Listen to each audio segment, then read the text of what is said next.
Je n'arrive pas à m'ouvrir en amour, 5 clés pour se libérer de ses peurs.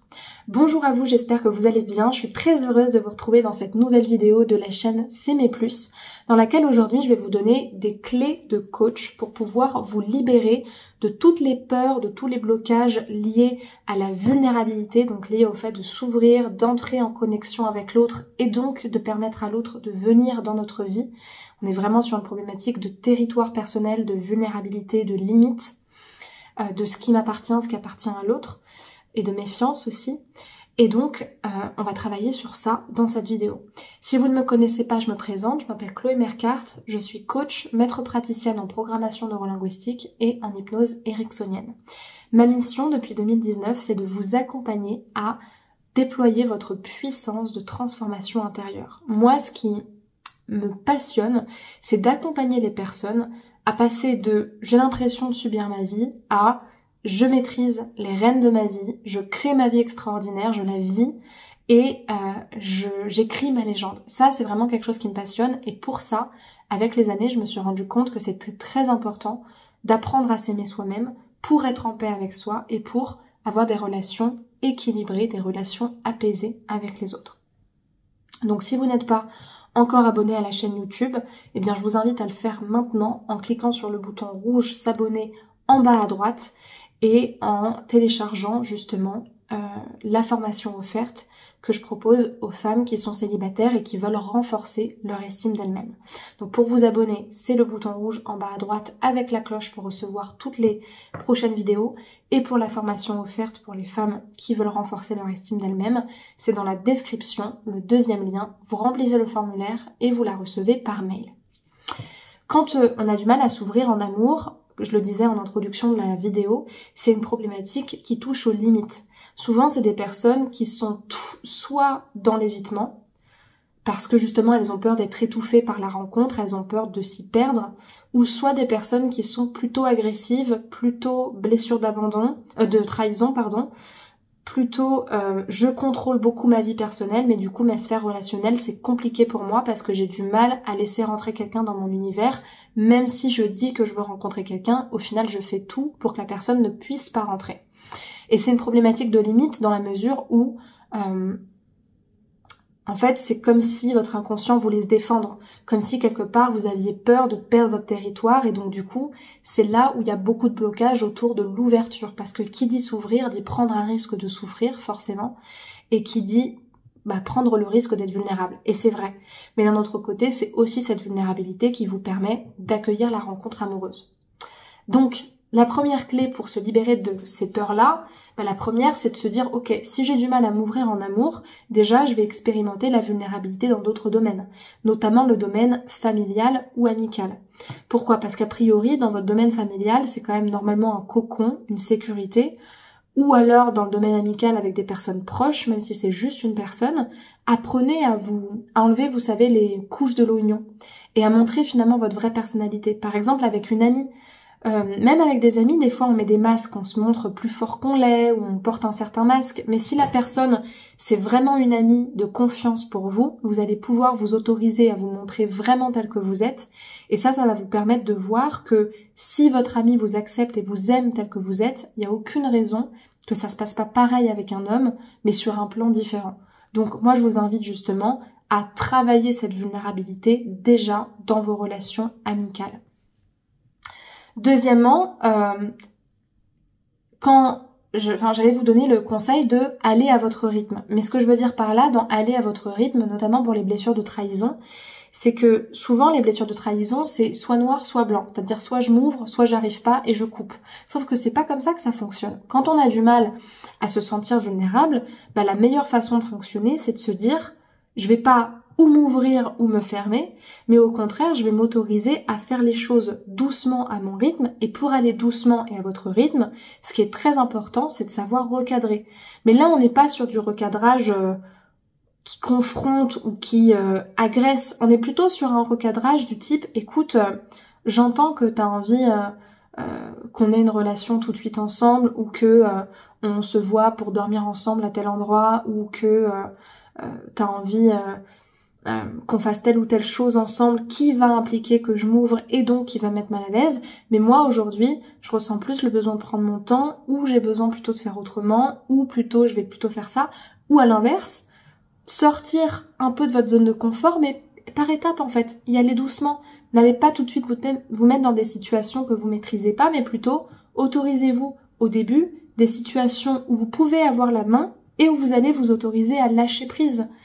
Mais ça peut être tout simplement voir quelqu'un en fait, ce truc-là. Ça peut être se dire, bah ok, là je vais m'autoriser à le voir à tel endroit, là ça me sécurise et du coup je vais y aller étape par étape et s'il y a besoin de recadrer, je recadre calmement mais fermement. Évidemment, pour pouvoir s'ouvrir en amour, ce qui est très important, c'est de renforcer l'estime de soi. Alors, souvent les blessures de trahison, c'est pas forcément des personnes qui d'emblée manquent de confiance en elles. C'est plutôt des personnes assez confiantes, assez charismatiques. Là n'est pas le problème. Mais derrière l'armure de pierre, il y a bien plus de dévalorisation de ça qu'on ne le croit. Donc des fois, invulnérabilité égale je dis que j'ai confiance en moi et que je m'aime, mais au fond, je suis pas sûre de mériter l'amour. Au fond, je suis pas sûre d'être très intéressante. Au fond, j'ai l'impression que je suis trop bizarre et que, à part m'en sortir bien dans ma vie pro, j'ai l'impression que finalement au niveau perso j'y arrive pas. En fait, souvent c'est des personnes qui ont beaucoup de critiques intérieures, énormément. Un gros critique intérieur qui leur donne à la fois l'ambition de se battre quand elles en ont la motivation et à la fois qui les bloque énormément quand il s'agit de s'ouvrir à l'autre. Parce qu'en fait, s'ouvrir à l'autre, c'est s'ouvrir à soi-même, c'est être capable d'ouvrir les vannes, de se permettre d'être soi, et quand on se critique beaucoup parce que on a tendance à être soit parfait et parfaitement contrôlé, soit personne et complètement camouflé, bah forcément ça pose problème. Donc c'est dans ce sens-là renforcer l'estime de soi.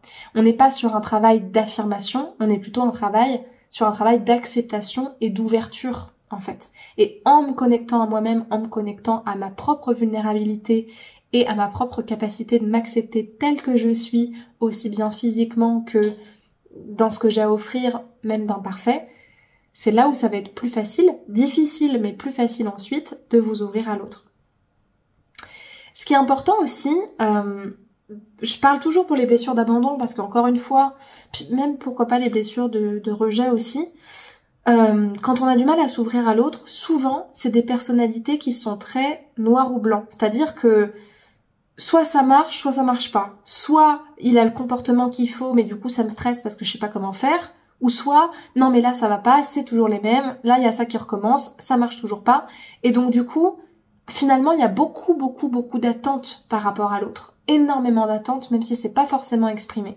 Et le fait de s'autoriser à se détacher de ces attentes-là, c'est, je pense, le truc le plus difficile à faire, surtout pour ce cas-là, de se dire je veux être en couple, je veux me débloquer, mais il faut absolument que je lâche prise. C'est-à-dire que à un moment donné, je peux pas tout contrôler. Je ne peux pas tout comprendre, je ne peux pas tout contrôler. Donc je vais sortir de ma zone de confort. Et en même temps, je vais laisser aussi à l'autre la possibilité de me montrer ce qu'il a envie de me montrer. Et si ça me convient pas, c'est pas grave. Mais par contre, ma responsabilité à moi, c'est de lâcher prise. C'est justement de me détacher du besoin qu'il se passe quelque chose, et que même si la chose ne se passe pas comme j'ai envie, ce sera forcément un apprentissage. Ça paraît très beau dit comme ça, c'est pas si facile à faire, parce que surtout les personnes qui ont un gros critique intérieur, c'est très compliqué, mais c'est un vrai apprentissage, et je peux vous assurer que si vous le faites vraiment et sincèrement, parce que c'est pas pour moi que vous le faites, c'est pour vous, ça va vous apporter tellement plus de sagesse et tellement plus de liberté et de choix, que, en fait, ça vous ouvrira les portes du changement, littéralement. Mais ça se travaille en vrai plutôt en séance. Et un cinquième outil qui est très utile pour pouvoir se faire confiance, s'ouvrir, tester des nouvelles choses, c'est un outil qui s'appelle le journal des expériences comportementales. Ça, c'est un outil que je donne à mes clients en coaching individuel et même dans certaines de mes formations. En fait, c'est un outil très simple qui consiste dans le fait d'évaluer chaque sortie de zone de confort. En gros, à chaque fois que vous sortez de votre zone de confort pour accomplir une sorte de défi vers votre objectif, ici, aller manger avec un homme ou lui dire que vous l'aimez, en fait, vous allez juste l'évaluer. Et pour l'évaluer, vous allez vous dire quel était le problème initial, quel était le défi, qu'est-ce qui me faisait peur, qu'est-ce que je pensais à propos de ce défi-là, quelle était ma prédiction négative, qu'est-ce qui s'est passé, comment ça s'est passé, et quel est mon bilan. En d'autres termes, qu'est-ce que j'en retiens. Rien que ça vous permet d'être dans un état d'esprit d'apprentissage. Et je pense qu'à travers mes vidéos, vous avez bien compris que l'apprentissage et la capacité d'apprendre de ses échecs et de recommencer mieux, c'est ce qui vous fait réussir dans n'importe quel domaine de votre vie. J'espère que cette vidéo vous aura plu. En tout cas, moi j'ai pris beaucoup de plaisir à la faire parce que je sais que ça touche bon nombre d'entre vous. Donc si c'est le cas, je vous invite à me laisser un pouce vers le haut et à m'écrire un commentaire pour me dire ce que ça vous aura fait et ce que ça vous donne envie de mettre en œuvre. Pour les personnes qui ont besoin d'avancer avec un coach, qui ont besoin vraiment d'être accompagnées sur ça parce qu'elles savent que les conseils ne suffiront pas et qu'elles ont besoin vraiment de le vivre et de l'expérimenter, je vous invite à cliquer sur le premier lien dans la description de cette vidéo et à réserver justement un appel de 15 minutes offert avec moi, car cet appel va nous permettre déjà de faire connaissance, que vous puissiez prendre conscience de comment est-ce que je travaille, et si je sens que je peux vous accompagner, je vous proposerai une première séance de coaching. Pour les personnes qui veulent plutôt suivre un programme en ligne, sachez que j'ai créé une formation de 3 à 6 mois qui s'intitule « Confiante, indépendante et envoûtante ». Se libérer de la dépendance affective et trouver l'amour en apprenant à s'aimer plus. Et cette formation, donc, elle est vraiment très complète pour les personnes qui veulent plutôt avancer en autonomie, sans coaching individuel. C'est vraiment particulièrement utile.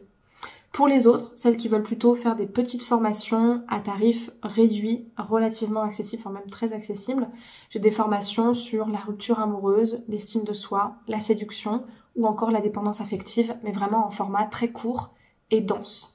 Donc, vous retrouverez tout ça en description de la vidéo. Je vous remercie pour votre attention. Je vous invite à me rejoindre sur les réseaux sociaux pour me parler, pour suivre mes conseils au quotidien. Donc Instagram, Facebook, TikTok, Spotify, vous avez tous les identifiants dans les descriptions. Et ça vous permettra de m'écrire si vous en avez envie. Je vous remercie pour votre attention et je vous souhaite une très bonne fin de journée. Prenez bien soin de vous et à bientôt. Au revoir.